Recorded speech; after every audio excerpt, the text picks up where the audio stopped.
Hey, how's it? This is the Foundation coming at you with a Cowboys video. Man, when I usually get this much this much notifications, usually bad. And for once, it's pretty good news. It's positive news. I'll put it that way. If it's great news, it remains to be seen. But Jason Witten comes out of retirement and rejoins the Cowboys. So that was a little bit. I was like, what? And all that. So, you know, and really quick on his retirement. Um, I think after what happened with the 2016 season, like he was saying, the young guys energize me and all that, get into the playoffs, having a positive vibe, and then how so many years in a row that, I mean, how many years that we go to the playoffs and then the following year, the following year, we missed the playoffs, and plus with the drama that was going on with the team and all that, I think it took its toll. And then plus to constantly hearing, how long can you go? How long can you go? And then seeing the success of Tony Romo, as a broadcaster, ESPN is like, hey, we got a job for you. And, Jason probably thinking, man, with all this going on, ESPN is giving me a once in a lifetime kind of opportunity. So that could have that could have played a role. And I know people say, "Oh, well, he was a horrible broadcaster." Well, he didn't. We didn't know that before he joined. I mean, I personally didn't see him as a broadcaster, but we didn't know what kind of broadcaster he would have been. I mean, when it first came out, so it is what it is with that. Um, as far as coming back to the team, I think it's going to be positive outweighs the negative.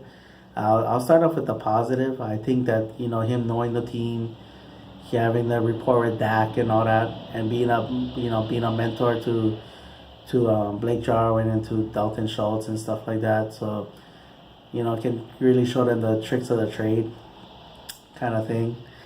And then he's opposite from what Jeff Swain, which I like Jeff Swain a lot. I thought Jeff Swain gave it his all on every play that he was in there. The only problem is that he was he was opposite from Jason. He would get hurt a lot. So that was the only thing. That's a good thing that Jason is coming back. As far as the draft goes, not having a first round pick, it could be like something like, like, hey, we can, I'm not saying that we don't have to draft a tight end at all, but at least like, if something is like, what is this, which is better, what do we do you take the best player available, or do you take the best player of need, available? So that could kind of weigh on that and everything. So that's the positive side. Now, flipping up to the negative side, which is very few, it starts off with the draft. What if you do find a tight end that can really make an impact, be an impact player as a tight end for this team for years to come? Like T.J. Hawkinson is my second favorite player in this draft.